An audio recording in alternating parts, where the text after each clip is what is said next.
சாய்ராம். ஜெய் ஜெய் சாய்ராம். வெகு நேரமாக ஒரு நல்ல செய்தியை உன்னிடம் சேர்ப்பதற்காகவே நான் உன் வீடு தேடி வந்திருக்கிறேன். நீண்ட நேரமாக ஒரு நல்ல செய்தி கூற இதோ உன் வீடு தேடி வந்திருக்கிறேன். இன்று நீ என்னிடம் கேட்பது எல்லாமே உனக்கு கிடைக்கும். உன் கஷ்ட காலங்கள் எல்லாம் ஒரு முடிவுக்கு வந்துவிட்டது. கஷ்டங்கள் எல்லாம் முடிந்தே விட்டது. சந்தோஷமாகவே கேள். ராஜயோகம் தொடங்கும் இந்த நேரத்தில்தான் உன் அப்பாவின் பார்வை உன் கண்களுக்கு பட்டிருக்கிறது. சந்தோஷமாக இரு, தைரியமாக இரு. இப்பொழுது உன் வாழ்க்கையில் நடந்து கொண்டிருக்கும் துன்பங்களும் வேதனைகளும் கஷ்டங்களும் இன்றோடு முடிந்து விடுமா அல்லது மீண்டும் தொடருமா என்று உன் மனதை போட்டு குழப்பிக் கொண்டே இருக்காதே. நடந்தது, நடக்கப் போவது, நடந்து கொண்டிருப்பது என்று எதுவுமே உன் கையில் இல்லவே இல்லை. எதுவுமே உன்னால் நடப்பதும் அல்ல, எதுவுமே உன்னால் மாறப்போவதும் அல்ல. நடப்பது அனைத்துமே ஏற்கனவே முடிவு செய்யப்பட்டதுதான். எல்லாம் நடந்து கொண்டிருக்கிறது. நான் உன்னை பாதுகாப்பேன். எந்த சோதனைகள் வந்தாலும், என்னதான் சூழ்நிலை உன் வாழ்வில் மாறினாலும், தலைமுறையாக நான் இருந்து உன்னை ரட்சிப்பேன், காத்து அருள்வேன். என்னுடைய ஆசிர்வாதம் எப்பொழுதுமே என் பிள்ளைக்கு உண்டு. ஏனென்றால் நீ நான் தேடி கண்டுபிடித்த பொக்கிஷம். நீ என்னுடைய பொக்கிஷமான பிள்ளை. அதனால் உனக்கான நல்லதை நிச்சயமாக நான் செய்து கொண்டே இருப்பேன். உனக்கான கஷ்டங்கள் முடிந்துவிட்டது. வாழ்க்கையில் ஒருவருக்கு கஷ்டகாலம் வருகிறது என்பதற்கான முதல் படி என்ன தெரியுமா? அவர்கள் செய்த கர்ம வினைகளும் விதியும் தான். அவரவர் செய்த கர்ம வினைகளின்படி, அவரவர் செய்த பாவ புண்ணிய கணக்குப்படி அனைத்தையும் அனுபவித்துதான் ஆக வேண்டும். அனுபவித்துதான் தீர வேண்டும். கர்மாவை கழித்தேதான் தீர வேண்டும். ஒரு பகுதி கஷ்டப்படுவதன் ஒரு பகுதி கர்மாவால் வருகிறது அன்று. மறுபகுதி அவரவர் மனதை பொறுத்தும் வருகிறது. உன் மனம்தான் உன் கஷ்டத்திற்கு முழு முதற் காரணமாக அமைகிறது. பகைவர் என்பது வெளியிலிருந்து வருவதர் அல்லவே அல்ல. அது உன் மனதில்தான் இருக்கிறது. மாயை, எதிர்மறையான சிந்தனை என்று உன் மனம் அதில் லயித்து விடுகிறதோ அப்பொழுதிலிருந்து உனக்கு கஷ்டகாலம் ஆரம்பமாகிறது என்பதை புரிந்து கொள். நேர்மறையாகவோ எதிர்மறையாகவோ உன் வாழ்வில் 1000 விஷயங்கள் நடக்கலாம், நடந்து கொண்டிருக்கலாம், இனியும் உன் வாழ்வில் நடக்கலாம். ஆனால் அதை நீ எப்படி பார்க்கிறாய், எப்படி எடுத்துக்கொள்கிறாய் என்பதில்தான் இருக்கிறது உன்னுடைய வெற்றிக்கான வாழ்க்கை. உன் வாழ்க்கையும் ரகசியமும் அதில்தான் அடங்கி இருக்கிறது. எது நடந்தாலும், என்னதான் உன் வாழ்க்கையில் நிகழ்ந்தாலும் அதை நேர்மறையாகவே எடுத்துக்கொள். நேர்மறை சிந்தனையோடு அதை வைத்துக்கொள். எதிர்மறையை மறந்தும் கூட செயலிலோ எண்ணத்திலோ செய்ய நினைக்காதே. ஒன்றை நன்றாக புரிந்து கொள். ஏதாவது தவறு செய்துவிட்டால் தவறு செய்துவிட்டோம் என்று ஒற்றுக்கொள்ள பழகிக்கொள். தவறு செய்துவிட்டோமே, அந்த தவறை திருத்தி அதிலிருந்து எப்படி மீள்வது, அந்த தவறை மீண்டும் செய்யாமல் எப்படி இருப்பது என்பதற்கான அத்தனை வழிகளையும் சிந்தித்து கொண்டே இரு. அதை விட்டுவிட்டு உன் தவறை உண்மையாக்குவதற்கு, நான் செய்த தவறு இதனால் தான் செய்தேன் என்று அதற்காக ஒத்து ஊதுவது எல்லாமே மிக தவறான செயலாகவே இருக்கும். தவறு செய்தால் அதை ஒற்றுக்கொள்ள பழகிக்கொள். மீண்டும் அந்த தவறை செய்யாமல் இருப்பதற்கான அத்தனை வழிகளையும் யோசித்து அதன்படியே வாழ துவங்கு. உன் வாழ்வு சொர்க்கமாகவே இருக்கும். அப்படி செய்த தவறை உணராமல் மூடி மறைக்க வேண்டும் என்று யார் ஒருவர் நினைக்கிறார்களோ அவர்கள் வாழ்க்கையில் முன்னேறுவது மிக மிக கடினமான செயலாகத்தான் இருக்கும். முன்னேறுவது மிக மிக கடினமே. நீ தவறு செய்துவிட்டால் அதை ஒப்புக்கொள்ளும் பொழுது உன் மனம் அந்த நிமிடம் வலிக்கத்தான் செய்யும். அந்த வலியை பொறுத்துக்கொள். நிதானமாக இருக்க பழகிக்கொள். அப்படி இருந்து பார், உன் வாழ்க்கையில் உனக்கு பிரகாசமான எதிர்காலம் உன் கண்களுக்கு தெரியும். வாழ்க்கை என்றால் என்ன என்பதை மிக தெள்ளத் தெளிவாக புரிந்து கொள்ளும் நேரமும் உனக்கு சாதகமாகவே அமையும். எது வந்தாலும் வருத்தப்படாதே, மனதை போட்டு குழப்பிக் கொள்ளாதே, கண்ணீர் சிந்தாதே. எது நடந்தாலும் நாம் செய்ததுதான் குற்றம் என்று உன்மேல் பழி போட்டு கொள்ளாதே, உன்னையே தாழ்வாக நினைத்து கொள்ளாதே. உன்னுடைய துன்பத்தை கஷ்டத்தையே பெரியதாக நினைத்து கொண்டு இன்பத்தை மறந்துவிடக்கூடாது. நிறைய வாய்ப்புகளும் காலங்களும் உனக்கான அதிர்ஷ்டமான நேரமும் உனக்கான ஆச்சரியங்களும் நிறையவே காத்து கொண்டிருக்கிறது என்பதை புரிந்து கொண்டு செயல்படு. கஷ்டம் வந்துவிட்டதே, கஷ்டத்தோடே வாழ்வு நகர்ந்து கொண்டிருக்கிறதே என்று கஷ்டத்தை பற்றி மட்டுமே சிந்தனை செய்து கொண்டிருந்தால் சந்தோஷமே உன்னை நெருங்கினாலும் கூட அதை உன்னால் உணர்ந்து கொள்ளவும் முடியாது, புரிந்து கொள்ளவும் முடியாது. அதை ஏற்றுக்கொண்டு சந்தோஷமாக வாழ்வதற்கு வழியும் உன் கண்களுக்கு தெரியாது. சந்தோஷமாக உன் வாழ்க்கையை நகர்த்துவதற்காகத்தான், சந்தோஷமாக உன் வாழ்க்கையை வாழ்வதற்காகத்தான் இந்த சறுக்கல் நம் வாழ்வில் வந்திருக்கிறது. இது நாள் வரை நாம் கஷ்டத்தை அனுபவித்து கொண்டிருக்கிறோம். இனி நம் வாழ்வில் ஏற்றமான காலம் நிச்சயமாக இருக்கும் என்ற நம்பிக்கையோடு உன் ஒவ்வொரு அடியையும் எடுத்து வைத்து கொண்டே இரு. அதற்காகத்தான் இந்த சறுக்கல் வந்திருக்கிறது என்று எப்பொழுது நீ புரிந்து கொள்கிறாயோ அந்த நிமிடத்திலிருந்து உனக்கான ஏற்றமான காலம் ஆரம்பமாகும். நான் அதை துவக்கி வைப்பேன். உன் மனம் தடுமாறுகிறது, எப்பொழுதுமே அலைப்பாய்ந்து கொண்டே இருக்கிறது உன்னுடைய மனம். அந்த மனதை, அலைப்பாய்ந்து கொண்டிருக்கும் மனதை எப்படி அடக்கி நிலை கொள்ள செய்வது என்பது நீ கேட்பது எனக்கு நன்றாகவே புரிகிறது. உன் மனதை அடக்குவதற்கு வழி என்ன சாயிநாதரே என்று நீ என்னிடம் கேட்பதும் எனக்கு தெள்ளத் தெளிவாகவே புரிகிறது. என் அன்பு பிள்ளையே, எப்பொழுதுமே உன் மனம் எதையாவது சிந்தனை செய்து கொண்டு யோசித்து கொண்டே இருப்பதால் தான் எதையுமே சரிவர முடிவு செய்ய முடியாமல், முடிவை எடுக்க முடியாமல் திணறிக் கொண்டிருக்கிறாய், தவித்து கொண்டிருக்கிறாய். சின்ன சின்ன விஷயங்கள் நடந்தாலும், சின்ன சின்ன கஷ்டங்கள் உன்னை சூழ்ந்தாலும் கூட அதை பெரிது படித்து பார்ப்பதுதான் மனித மனதின் இயல்பும். மனதை முதலில் ஒருநிலைப்படுத்து. உன் பிரச்சனைகளுக்கு தீர்வு கிடைக்கும் நேரம் வந்துவிட்டது. உனக்கான கஷ்டங்கள் எல்லாம் முடிந்துவிட்டது. இனி நீ நினைப்பது போல உன் வாழ்க்கை மாறும். மாற்றியமைப்பேன் உன் சாயி தேவா. இனி உன் வாழ்வில் அனைத்துமே நல்ல நேரம்தான். உன் மனதில் இருக்கும் சந்தேகங்களை மறைத்து கொண்டு இன்னும் எத்தனை நாட்களுக்குத்தான் சந்தோஷமாக இருப்பதைப் போல மற்றவர்களிடம் பாவனை செய்து கொண்டே இருப்பாய், நடித்து கொண்டே இருப்பாய்? மனதில் 1000 கஷ்டங்களை வைத்துக்கொண்டு சந்தோஷமாக இருப்பது போல் மற்றவர்களிடம் காட்டிக்கொள்ளு வாழ்வது எவ்வளவு நாள்தான் உன்னால் வாழ முடியும் என்று நன்றாக சிந்தனை செய்து பார்.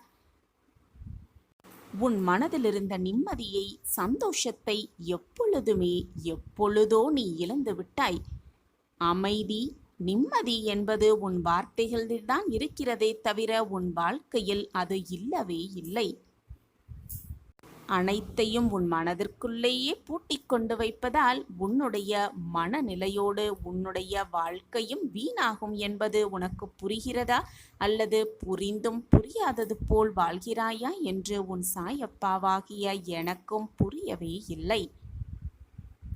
வாழ்வையே இழந்துவிட்டோம் என்ற பரிதவிப்பிலேயே ஒவ்வொரு நாளையும் கழித்து கொண்டிருக்கிறாய், கழித்து கொண்டிருந்தாய்.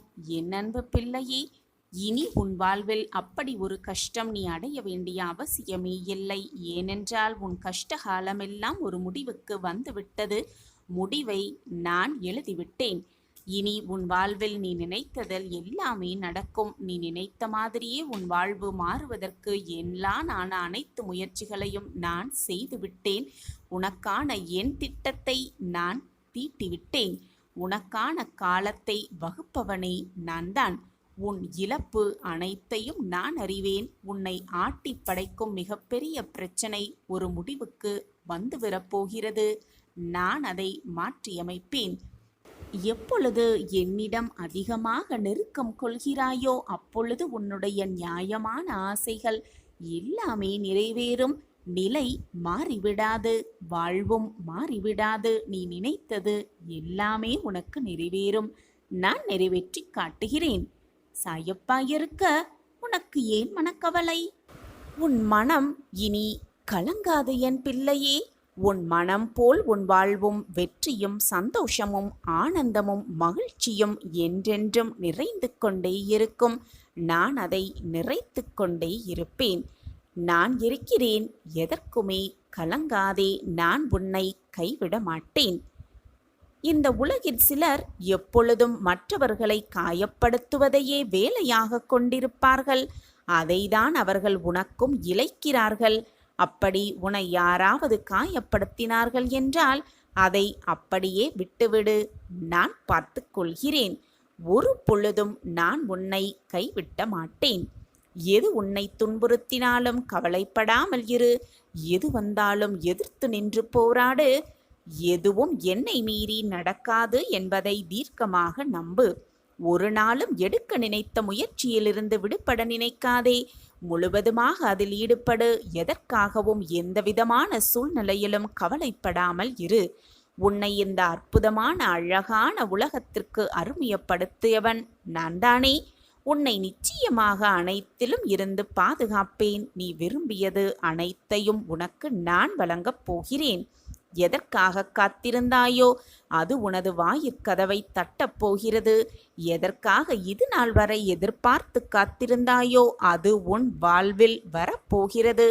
இதுவரை காணாத பிரகாசத்தை உன் கண்கள் இனி பார்க்கும்.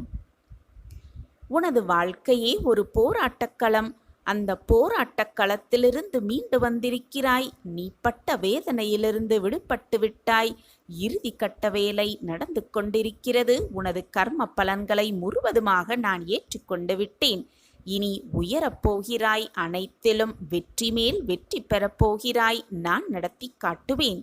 நான் இருக்கிறேன். நம்பிக்கையோடு இரு. நிச்சயம் உயர்ந்த நிலைக்கு போகப் போகிறாய். பொறுமையாக இரு. இது நான் உனக்கு கொடுக்கும் சத்திய வாக்குதான். நான் எப்பொழுதுமே உனக்கு நிழலாக உனக்காக நீ செல்லும் இடமெல்லாம் இருந்து கொண்டே இருப்பேன். நான் இருக்கிறேன்.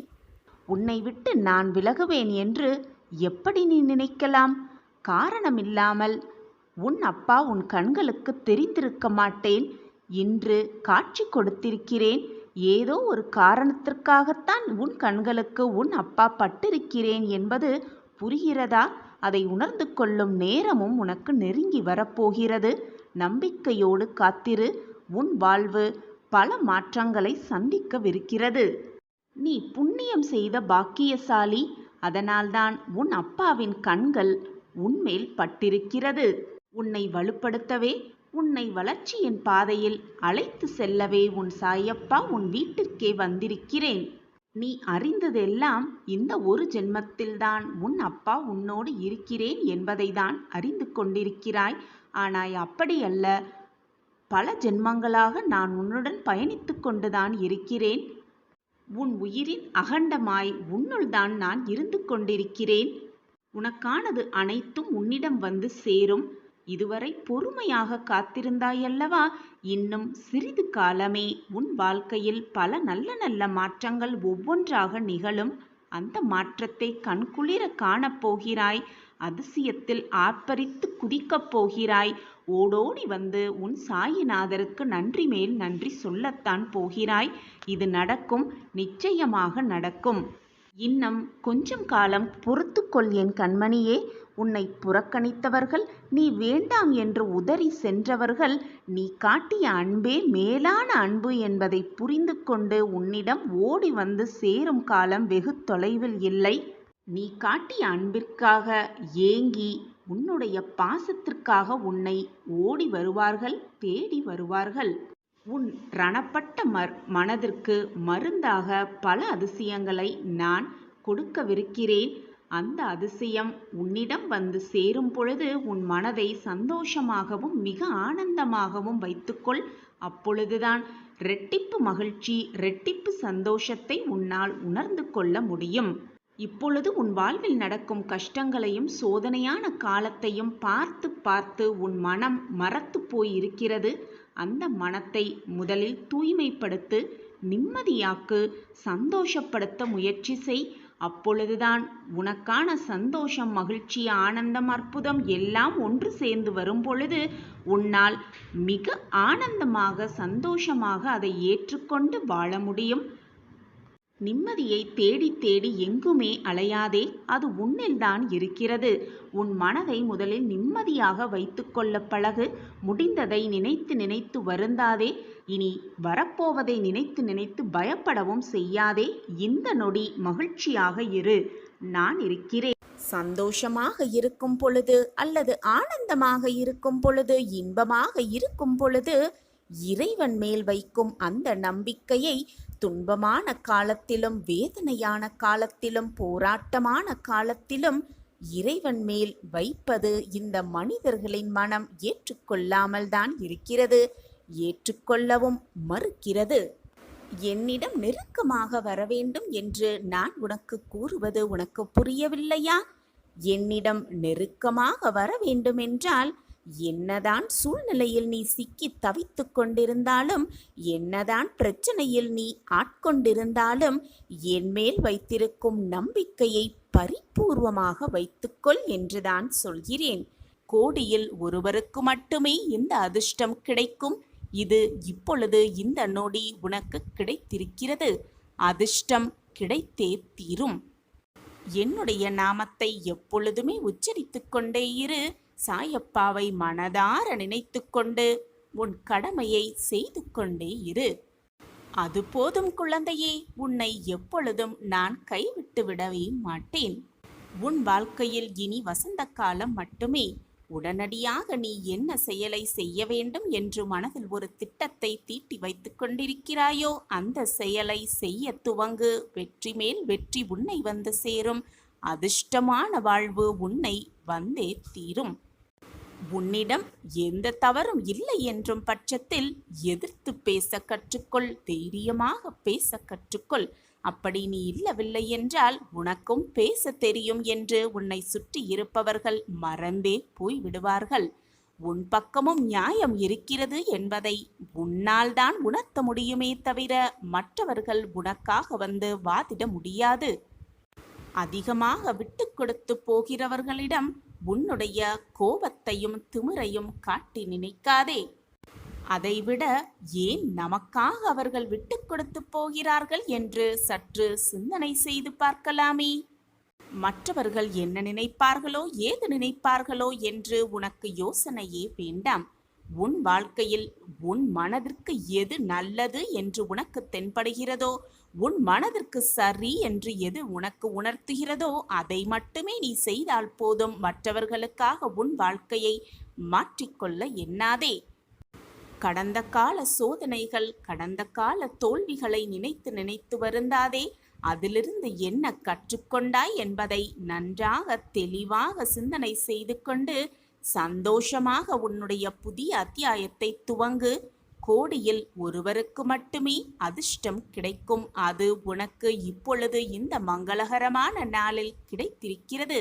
ஏனென்றால் நீ என்னுடைய பொக்கிஷம், நான் தேடி கண்டுபிடித்த பொக்கிஷம், என்னுடைய அன்பான பிள்ளை. நீ எதை நோக்கி உன்னுடைய இலக்கு என்ன என்பதை முதலில் தெளிவாக முடிவு செய்துவிடு.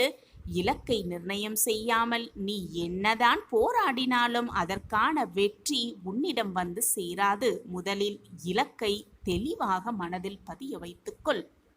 எதை நோக்கி செல்கிறாய், எதற்காக செல்கிறாய் என்பதை முதலில் முடிவை எடுத்துவிட்டு உன் பயணத்தை துவங்கு. வழியில் என்ன தடைகள் வந்தாலும், என்னதான் தடங்கல்கள் வந்தாலும் எனக்கு துணையாக என் அப்பா இருக்கிறார். 8 திசையிலும் இருந்து என்னை பார்த்து கொண்டிருக்கிறார். எது நடந்தாலும் என் அப்பாவின் பார்வையில்தான் நடக்கிறது.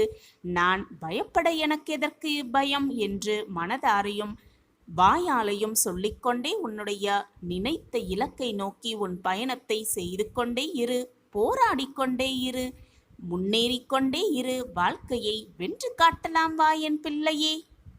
போராடி போராடி ஒரு விஷயத்தை அடையும் பொழுது அதிலுள்ள ஒரு அர்த்தமுள்ளதாகவே மாறிவிடும். அப்பொழுதுதான் வாழ்க்கையின் அர்த்தமும் புரியும். முயற்சி செய்து செய்து தவறான போன செயல்களை ஏற்றுக்கொள்ள மனதை பக்குவமாக வைத்துக்கொள். ஏனென்றால் தவறுகளினால்தான், தோல்வியினால்தான் வாழ்க்கை பாடங்களை மிக தெளிவாக கற்றுக்கொள்ள முடியும். அந்த பாடங்களே வாழ்க்கையில் வெற்றியை உனக்கு சாதகமாக்கும். தோல்வியே வெற்றியின் முதல் படி. தோல்வியைக் கண்டு மனதை சறுக்கிக் கொள்ளாதே. இவ்வளவுதான் வாழ்க்கையா என்று உன் மனதை நீயே தனிமையாக எண்ணிக்கொள்ளாதே. எதற்குமே மனதை போட்டு குழப்பிக் கொள்ளாதே. சிக்கல் வந்துவிட்டதே என்று மனதை போட்டு குழப்பிக்கொண்டு புலம்பித் தவிக்காமல் எது வருகிறதோ அதை அப்படியே ஏற்றுக்கொண்டு வாழ பழகிக்கொள்.